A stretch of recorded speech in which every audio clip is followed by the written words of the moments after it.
चलिए और अब बात करेंगे बिहार की राजनीति से जुड़ी हुई खबर की। आरजेडी के प्रमुख लालू प्रसाद यादव, उनकी पत्नी राबड़ी देवी और बेटे तेजस्वी यादव की मुश्किलें बढ़ गई हैं। दिल्ली के राउज एवेन्यू कोर्ट ने आईआरसीटीसी घोटाले में लालू परिवार समेत सभी आरोपियों के खिलाफ आरोप तय करने का आदेश दे दिया है। कोर्ट ने यह साफ कहा है कि यह धोखाधड़ी और साजिश का मामला है, सभी आरोपियों पर चलेगा मुकदमा। आईआरसीटीसी मामले में पूरा लालू परिवार सम्मिलित है।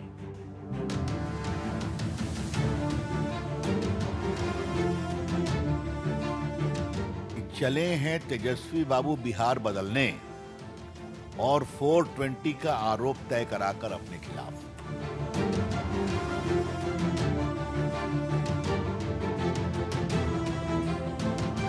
मन में खोट है, जिनकी दाल पूरी तरह से काली है, वही लोग इस तरह के खेल से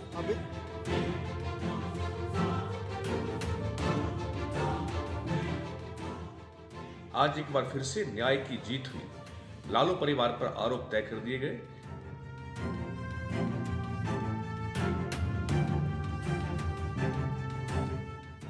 और तूफानों से लड़ने में मजा ही कुछ और है।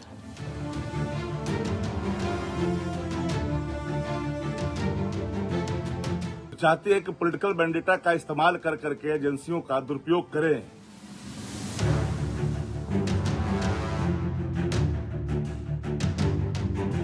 दिल्ली की राउज एवेन्यू कोर्ट की विशेष सीबीआई अदालत ने आईआरसीटीसी होटल आवंटन घोटाले में बड़ा फैसला सुनाया है। कोर्ट ने स्पष्ट रूप से कहा है कि प्रथम दृष्टया ये साबित होता है कि ये एक आपराधिक साजिश थी। इस आदेश के बाद अब इस हाई प्रोफाइल मामले में ट्रायल यानी कि मुकदमा दर्ज होने का रास्ता साफ हो गया है।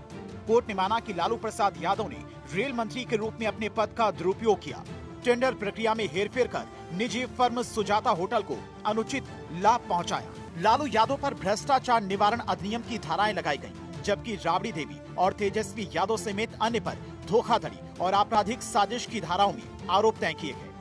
आईआरसीटीसी घोटाला साल 2004 से 2009 के बीच का है। सीबीआई का आरोप है कि लालू यादव ने रांची और पुरी में रेलवे के 2 होटल्स बीएनआर रांची और बीएनआर पुरी के संचालन और रख रखाव का ठेका देने में भ्रष्टाचार किया। नियमों को ताक पर रखकर ये ठेका पटना स्थित सुजाता होटल्स प्राइवेट लिमिटेड को दिया गया। इसके बदले में लालू परिवार को पटना में एक बेशकीमती 3 एकड़ जमीन बेहद सस्ते दाम पर बेनामी कंपनी के जरिए मिली, जिसे बाद में लालू परिवार की कंपनी लारा प्रोजेक्ट्स को हस्तांतरित कर दिया गया। सीबीआई ने साल 2017 में इस मामले में एफआईआर दर्ज की थी। आज जब विशेष न्यायाधीश विशाल गोगने ने यह आदेश सुनाया, तब लालू यादव, राबड़ी देवी और तेजस्वी यादव तीनों कोर्ट में मौजूद थे। आरोप तय होने के बाद कोर्ट ने लालू परिवार से पूछा कि क्या वे आरोपों को स्वीकार करते हैं। इस पर लालू यादव, राबड़ी देवी और तेजस्वी यादव तीनों ने कहा कि वे दोषी नहीं हैं और सभी आरोप गलत हैं। उन्होंने कहा वे मुकदमे का सामना करेंगे। लालू यादव पर जहां सरकारी पद के दुरुपयोग का आरोप लगा, वहीं कोर्ट ने कहा कि जमीन का मालिकाना हक राबड़ी और तेजस्वी को देने की साजिश रची गई थी। इस मामले में कुल 14 आरोपियों के खिलाफ आरोप तय हुए हैं। बिहार चुनाव से ठीक पहले आए इस फैसले ने राज्य की राजनीति को गरमा दिया है। कोर्ट के फैसले पर राजद बेहद खफा है। आरजेडी ने इस मामले में एजेंसियों के दुरुपयोग का आरोप लगाया है। देखिए, भारतीय जनता पार्टी और एनडीए के पाप का घड़ा अब भर चुका है। वो चाहती है कि पॉलिटिकल वेंडेटा का इस्तेमाल कर करके एजेंसियों का दुरुपयोग करें और न्यायालय में साक्ष्य प्रस्तुत कर करके लालू और उनके परिवार को हम तंग और तबाह करें। जिन मामलों को बंद कर दिया गया था, बलात् उसको रीओपन कर करके न्यायालय में प्रस्तुत कर रही है। चुनाव माथे पर है, बिहार का चुनाव है, डरी हुई है भारतीय जनता पार्टी। इन किन प्रकार बिहार की सत्ता में आना चाहती है। कोर्ट के आदेश पर प्रतिक्रिया देते हुए तेजस्वी यादव ने इसे भारतीय जनता पार्टी की राजनीतिक प्रतिशोध की कार्रवाई बताया। उन्होंने कहा कि हमेशा से कहते रहे हैं कि चुनाव आया है तो इस तरह की चीजें होंगी, लेकिन वे न्यायपालिका का सम्मान करते हैं और मुकदमे का सामना करेंगे। देखिए, कोर्ट का सामान्य प्रक्रिया है और आप सब लोगों को पता है कि ये सामान्य प्रक्रिया है और आज कोर्ट ने बुलाया था और हम लोग गए थे। केस जो है हम लोग आगे लड़ेंगे और आप सब लोग जानते हैं कि भाई हम तो पहले कई दिनों से कह रहे थे कि अब चुनाव आया है तो इस तरह की चीज़ें होंगी, लेकिन फिर भी न्यायालय का हम लोग सम्मान करते हुए हम बस इतना ही कहना चाहते हैं कि हम लोग हमेशा से लड़ते आए हैं और आगे भी लड़ेंगे, और तूफानों से लड़ने में मजा ही कुछ और है। बीजेपी ने इस फैसले को लालू परिवार पर लगे भ्रष्टाचार के आरोपों की पुष्टि के रूप में देखा है। भाजपा प्रवक्ता नीरज कुमार का कहना है कि मोदी सरकार की जो जीरो टॉलरेंस नीति है भ्रष्टाचार के खिलाफ, ये उसका नतीजा है और अब कोर्ट ने भी मान लिया है। आज एक बार फिर से न्याय की जीत हुई। लालू परिवार पर आरोप तय कर दिए गए। यह मोदी सरकार की भ्रष्टाचार के प्रति जीरो टॉलरेंस की नीति का परिचायक है। भारत में न्याय किसी को नहीं बख्शा, थोड़ा देर होता है लेकिन बिल्कुल पुख्ता न्याय यहाँ होता है। बिहार की जनता को सोचना चाहिए, क्या बिहार की गद्दी ऐसे भ्रष्ट परिवार को, जो कि नौकरी के बदले लोगों से जमीन हड़पते हैं, अपने नाते रिश्तेदारों से भी जमीन लेने से नहीं चूकते, ऐसे लोग गद्दी पर बिठाना चाहेंगे क्या? ऐसे भ्रष्टाचारी वंशवादी परिवारवादी परिवार को बिहार की जनता दोबारा गद्दी पर रखना चाहती। ये लोग चुनाव के पहले ही गठबंधन आपस में लड़ाई कर रहे हैं। इनका हश्र बड़ा बूढ़ा होने वाला है और बिहार की जनता ऐसे लोगों से बिल्कुल किनारा करती है।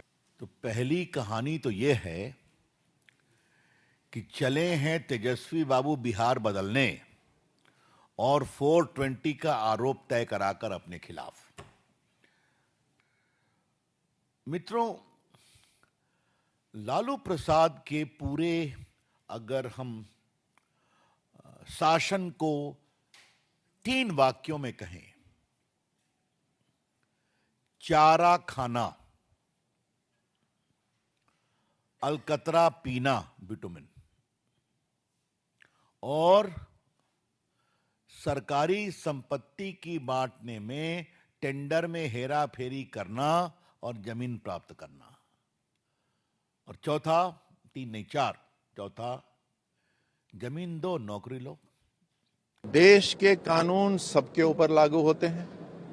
देश के कानून से कोई बड़ा नहीं है, और मिली जुली सरकारें जो पहले चलती थीं, उन सरकारों को चलने के लिए जो शर्तें रखी जाती थी, वो आज शर्तें मेजॉरिटी जो सरकार है प्रधानमंत्री मोदी जी की जनता के आशीर्वाद से बनी है, उसमें ये सब नहीं चलता। कोई राजनीतिक दबाव, कोई डील, शर्तें ये नहीं चलती, और इसीलिए जल्द कार्रवाई उनके ऊपर शुरू हुई है। चार्जेस मैंने सुना है उनके ऊपर लग गए हैं।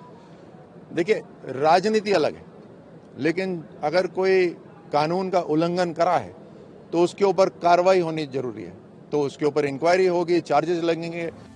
बिहार के उप मुख्यमंत्री विजय सिन्हा ने IRCTC घोटाले के मामले में लालू यादव, राबड़ी देवी और तेजस्वी यादव के खिलाफ आरोप तय होने पर भारत 24 से खास बातचीत की। उप मुख्यमंत्री विजय सिन्हा जी हमारे साथ हैं, उनसे बात करते हैं। विजय जी, आरोप तय हो गया लालू जी पे, राबड़ी देवी पे, तेजस्वी यादव।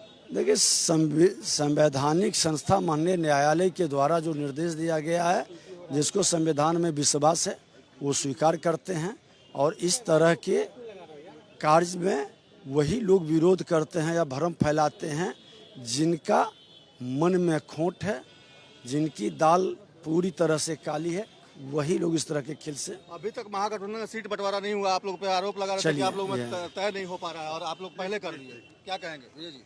वो समय पर सब स्पष्ट हो जाएगा। कानूनी जानकारों के मुताबिक अब मामला ट्रायल फेज में प्रवेश कर चुका है, जहां CBI अपने सबूत पेश करेगी और बचाव पक्ष उन आरोपों का खंडन करेगा। ये केस अब एक लंबी कानूनी प्रक्रिया से गुजरेगा। ट्रायल के बाद कोर्ट का जो भी फैसला हो, लेकिन NDA के लोग इसे न्याय की जीत बता रहे हैं। सर्वेश कुमार सिंह, भारत 24।